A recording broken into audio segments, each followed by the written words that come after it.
हमारे देश में हमारे बहन बेटी पे, हमारे लड़कियों पे, हमारे बहनों पे, हम पे जितना हम लोग पे अत्याचार हो रहा है, इसके गुनहगार मोदी जी हैं और मोदी जी गुनहगार को भागी हैं, मोदी जी गुनहगार को बढ़ावा देते हैं। हेलो दोस्तों, अस्सलाम वालेकुम। कैसे हैं आप सब लोग? उम्मीद करती हूँ आप सब अच्छे ही होंगे। दोस्तों, पत्थर और इंसान में क्या फ़र्क होता है? दोस्तों, पत्थर वो होता है जिसको आप कितनी भी चोट मारो उसको तकलीफ़ नहीं होती है, लेकिन इंसान वो मखलूक बनाई है अल्लाह ताला ने जिसको दर्द भी होता है और तकलीफ़ भी होती है। आप खुद ही सोच सकते हैं दोस्तों, जो कुछ भी मणिपुर में हुआ उनको कितनी तकलीफ़ों से गुजरना पड़ा होगा जिनके साथ ये सब हुआ है। तो इसकी ज़िम्मेदार हमारी भारत की सरकार है जिसे किसी की तकलीफ़ का कोई एहसास ही नहीं होता है। आज हम इस वीडियो में प्रोटेस्ट करती हुई कुछ औरतों की हम राय सुनेंगे कि वो सरकार के बारे में क्या कहती हैं और सरकार के बारे में उनकी क्या राय है। उसके बाद हम डॉक्टर जाकिर नाइक सर की भी इस बारे में राय सुनेंगे। तो वीडियो बहुत ज़्यादा इन्फॉर्मेटिव है। चलिए दोस्तों, वीडियो को शुरू करते हैं। ये देश चलाने वाले जो बैठे हैं, कम से कम इतनी तो शर्म करो। तुम्हें भगवान ने बेटी दी नहीं, कम से कम देश की बेटियों की तो हित कर लो, उनके लिए तो कुछ बोलो और मुंह खोलो, अपने चुप्पी तोड़ो। हमेशा कहते नजर आते हैं बेटी बचाओ बेटी पढ़ाओ, वो सिर्फ नारा है, जुमला है और कुछ नहीं, सिर्फ ड्रामा है और कुछ नहीं है। देखिए, मणिपुर नहीं जल रहा, भारत जल रहा है, भारत का एक हिस्सा जल रहा है, हमारा दिल जल रहा है इस बात से। और शर्म आनी चाहिए प्रधानमंत्री जी को। सिर्फ इतनी सी बात से क्या मुद्दा खत्म हो गया? इसीलिए कि बार बार ये वाली बात उठती कि बेऔलादों को दर्द नहीं पता होता औलाद वालों का, कि क्या आज उस बेटी की हालत है जिसे नंगा परेड कराया गया। 20 साल की बेटी की माँ, डर लगता है कि किस देश के अंदर हम लोग अपनी बेटियों को पाल रहे हैं, किस देश में हम लोग रह रहे हैं। देखिए, जितना हमारे देश में हमारे बहन बेटी पे, हमारे लड़कियों पे, हमारे बहनों पे, हम पे जितना हम लोग पे अत्याचार हो रहा है, इसके गुनहगार मोदी जी हैं और मोदी जी गुनहगार को भागी हैं, मोदी जी गुनहगार को बढ़ावा देते हैं। मोदी जी हमारे देश के प्रधानमंत्री हैं। मोदी जी कहते हैं कि हम देश के लिए हर चीज करते हैं, तो अगर मोदी जी करते हैं तो हम लोग पे इतना क्राइम क्यों होता है? क्राइम करने वाले को मोदी जी ऐसा कानून बनाए कि क्राइम करने वाले को बीच रोड पे खड़ी करके फांसी दे, कड़ी से कड़ी सजा दी जाए। सजा से मतलब नहीं है, उसको फांसी दिया जाए, उसको फांसी दिया जाए, चाहे कोई भी हो, क्राइम करने वाले कोई भी हो, उसको फांसी दिया जाए। किसका जिम्मेदार मान रही हैं आप? मोदी जी को। मोदी जी को जिम्मेदार मान? देश के प्रधानमंत्री हैं। हाँ, देश के प्रधानमंत्री हैं, इसीलिए उनको जिम्मेदार मान रहे हैं। इस कारण से कि अगर मोदी जी चाहें तो ये क्राइम को रुका सकते हैं। वो नहीं चाहते हैं कि क्राइम रुके। क्यों? कि अगर वो चाहेंगे क्राइम रुक जाएगा तो मोदी जी का कुर्सी भी डोलना शुरू हो जाएगा। अगर क्राइम में हम लोग उलझे रहेंगे तो इंसान क्या है? इंसान तो एक मट्टी का पुतला है। गरीब आदमी को तो मट्टी का पुतला बना दिया है कि जब इधर चाहे उधर घुमा लो। तो मोदी जी घुमाने का काम करते हैं। मोदी जी के पास रिमोट है, अपना रिमोट रखते हैं, चैनल चेंज करते रहते हैं। भाई ठीक है, ये हुआ है, हम इसको देख लेंगे, हम इसको सख्त से सख्त कानून करेंगे, लेकिन कुछ नहीं करते हैं। सरकार कहती है कि बेटियां सुरक्षित हैं। नहीं सुरक्षित। अगर हमारी बेटियां सुरक्षित होती 36 टुकड़ा कैसे हो जाता? हमारी बेटियां सुरक्षित होती तो नंगे कैसे मणिपुर में कर देता? हमारी बेटियां सुरक्षित होती तो बीच रोड पे कैसे चाकू मार के मार दिया? हमारी महिलाओं के लिए कहते हैं बेटी बचाओ बेटी पढ़ाओ। बेटी बचेंगी नहीं तो बढ़ाएंगे कहाँ से? 21 वर्ष की हमारी एक बेटी जिसके साथ सरेआम बलात्कार किया गया, सरेआम उसके भाई के सामने उसका गैंग रेप किया गया, उसके परिवारजनों को मार दिया गया, फिर उनको नंगा घुमाया गया, तीनों महिलाओं को। इससे ज्यादा तो शर्म की बात कोई नहीं है। लगा बाय गॉड, लेकिन मेरा खून खौल उठा। एक बेटी का बाप हूँ और ना भी होता तो शायद यही कहता कि जो समाज अपनी औरतों को इज्जत नहीं दे सकता, उसे अपने आप को इंसानी समाज कहने का कोई हक नहीं। और सबसे ज्यादा शर्म की बात पता क्या है? कुछ लोग राह चलते किसी लड़की की हैरेसमेंट को भी जस्टिफाई करने की औकात रखते हैं। साले, ये बदतमीजी करने वाले लोग किसी दूसरे प्लेनेट से नहीं है, ये हमारे यहाँ से ही हैं, आपके और मेरे जैसे घरों से ही हैं। हम सबके बीच में ही घूमते हैं ये दरिंदे। अभी भी वक्त है, सुधर जाओ। याद रखना, जिस दिन इस देश की बेटी ने पलट के जवाब दिया ना, अगर तुम्हारी अकल ठिकाने आ जाएगी। अकल ठिकाने नहीं, सुधरोगे तो बात भूल जाओ, सीधा ऊपर सिधार जाओगे। इस जवाब के पहले हम ये समझ ले कि तारीख में हम पढ़ेंगे खवातीन के साथ क्या सलूक किया गया है, वो हम जान ले, फिर हम जवाब पे आएंगे। अगर आप बेबीलोनियन की तारीख पढ़ेंगे, हिस्ट्री ऑफ बेबीलोनियन सिविलाइजेशन, उसमें यह लिखा है कि जब भी कोई मर्द कत्ल करता था उसको सजा मिलने के बदले उसकी बीवी को सजा मिलती थी। अगर आप ग्रीक सिविलाइजेशन पढ़ेंगे, उसमें एक खातून थी जिसका नाम था पेंडोरा, एक इमेजिनरी वुमेन थी पेंडोरा, जो ग्रीक लोग कहते थे उसके वजह से सारी मुश्किलात जो दुनिया में हैं वो इस खातून की वजह से है। उनका एक तसव्वुर था जो गलत था। और इस ग्रीक सिविलाइजेशन में खातून की इज्जत ही नहीं थी, वैश्यापना काफी कॉमन था, आम था। अगर आप रोमन सिविलाइजेशन पढ़ेंगे उसके अंदर भी nudity and prostitution was very common. नंगापन और वेश्यापना बहुत आम था। खवातीन लोग सिर्फ मजे के लिए इस्तेमाल किए जाते थे और छोड़ दिए जाते थे। अगर आप इजिप्शियन सिविलाइजेशन पढ़ेंगे उसमें खवातीन को यह कहा जाता था कि वो शैतान की एक निशानी है। अगर आप अरब सिविलाइजेशन पढ़ेंगे कुरान नाज़िल होने के पहले अरबिस्तान में ये हाल था कि अक्सर जब कोई लड़की पैदा होती थी उसे जिंदा गाड़ दिया जाता।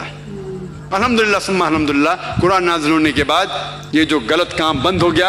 अफसोस की बात है कि अपने हिंदुस्तान में अब तक है। इस्लाम एक वो मज़हब है और मोहम्मद सल्लल्लाहु अलैहि वसल्लम वो शख्स है जिनने खवातीन का औहदा ऊंचा किया।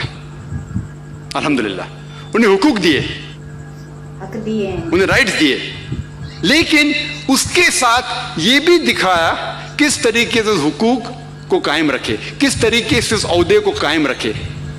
एक होता है कि कहना क्या करना और किस तरीके से उसको कायम रखना वो भी बहुत ज़रूरी है। तो इस्लाम ने ये बताया कि जब अल्हम्दुलिल्लाह खवातीन को उठाया गया है और कुल्ली तौर पे आम तौर पे मर्द और औरत इस्लाम में बराबर हैं। कुछ चीज़ में मर्द का दर्जा ऊंचा है, कुछ चीज़ में औरत का दर्जा ऊंचा है, लेकिन कुल्ली तौर पे दोनों बराबर हैं। तो जब इस्लाम ने कुरान ने औरत का दर्जा उठाया उन्हें ये भी चीज़ दिखाई किस तरीके से उस स्टेटस को बरकरार रखे, उस औहदे को बरकरार रखे। और अक्सर लोग बात करते खवातीन के हिजाब के बारे में। अल्लाह सुब्हानहू व तआला कुरान मजीद में पहले मर्द के हिजाब के बारे में जिक्र करते फिर औरत के। अल्लाह ताला फरमाते सूरह नूर में सूरह नंबर 24 आयत नंबर 30 में कि ए मोमिन मर्द, ए मोमिन, जब भी आप किसी खवातीन को देखेंगे तो नजर नीचे करो। उसका मतलब जब भी कोई मर्द खातून को देखता है और कुछ भी गलत ख्यालात उसके दिल में आते हैं इमीडिएटली कुरान का हुक्म है कि नजर नीचे करो। एक वक्त एक मुसलमान एक लड़की को घूर के देख रहा था, तो मैंने उससे कहा भाई साहब आप क्या कह रहे हैं, ये हराम है। तो उसने कहा कि हमारे मोहम्मद सल्लल्लाहु अलैहि वसल्लम ने कहा कि पहली नजर माफ है, दूसरी हराम है। मैंने अब तक आधी नजर भी पूरी नहीं किया। तो मोहम्मद सल्लल्लाहु अलैहि वसल्लम हदीस में फरमाते हैं कि पहली नज़र माफ़ है, दूसरी हराम है। उसके मतलब ये नहीं कि आप 10 मिनट तक के लड़की को घूरते रहो बिना पल के झपकाए और कहेंगे कि नज़र पूरी नहीं है। मोहम्मद सल्लल्लाहु अलैहि वसल्लम कहना यह था कि अगर आप अनजाने में कोई खातून को देख लेते हैं, लड़की को देख लेते हैं, तो जानबूझ के उसके तरफ फिर से मत देखो, उसके खूबसूरती को देखने के लिए जानबूझ के वापस से मत देखो। दूसरी आयत कुरान मजीद के अल्लाह ताला फरमाते सूरह नूर में सूरह नंबर 24 आयत नंबर 31 में कि ए मोमिन औरतें, ए मोमिना, आप जब भी कोई मर्द को देखे तो अपने नजर नीचे करो और अपने सिर के ऊपर जो कपड़ा है या दुपट्टा है उसे अपनी छाती के ऊपर ढाक लो और अपनी जीनत किसी को भी मत दिखाओ, सिर्फ अपने शौहर, अपने बेटे, अपने वालिद और एक बड़ी फरिश्त है जो महरम जिससे शादी नहीं कर सकते दिया गया है। आम तौर पे हिजाब के लिए 6 फ़राइज़, 6 नुक्ते हैं, 6 पॉइंट्स है। नंबर 1 एक्सटेंट औरा, जो मर्द के लिए है कम से कम नास से लेके घुटने तक, और ख़वातीन के लिए पूरा जिस्म ढका रहना चाहिए। सिर्फ जो दिख सकता है वो चेहरा और हाथ। कुछ उलमा कहते हैं ये भी ढका होना चाहिए। बाकी 5 बातें ख़वातीन और मर्द के लिए यकसा है। दूसरा पॉइंट, जो कपड़े वो पहन रहे हैं वो इतने पतले नहीं होना चाहिए ताकि कोई उसके आर पार दिख सके। तीसरा पॉइंट, ऐसे कपड़े, चुस्त कपड़े नहीं होना चाहिए जिससे जिस्म का ढांचा दिख सके। चौथा पॉइंट, कपड़े इतने भड़कीले नहीं होना चाहिए कि दूसरे जिन्स को मुतासिर करे। 5वां पॉइंट, कपड़े गैर जिन्स के, औरत मर्द के कपड़े ना पहने और मर्द औरत के कपड़े ना पहने। और छठा कि कोई गैर मुस्लिम के कपड़े ना पहने जो उसकी निशानी है। ये 6 पॉइंट है हिजाब के, 6 नुक्ते हैं, 6 फ़राइज़ है हिजाब के। और अल्लाह सुब्हानहू व तआला फरमाते सूरह अहज़ाब में, सूरह नंबर 33 आयत नंबर 59 में, या नबी कह दो अपने बेटियों से, अपने बीवियों से और मोमिना से, मोमिन खवातीन से, कि जब भी वो बाहर जाए तो जिलबाब पहने, अपने आप पे ओढ़ ले जिलबाब, ताकि लोग उन्हें पहचान सके और उन्हें परेशान न करे। People will not molest them, क्या लोग उन्हें पहचाने और उनकी इज्जत से न खेले।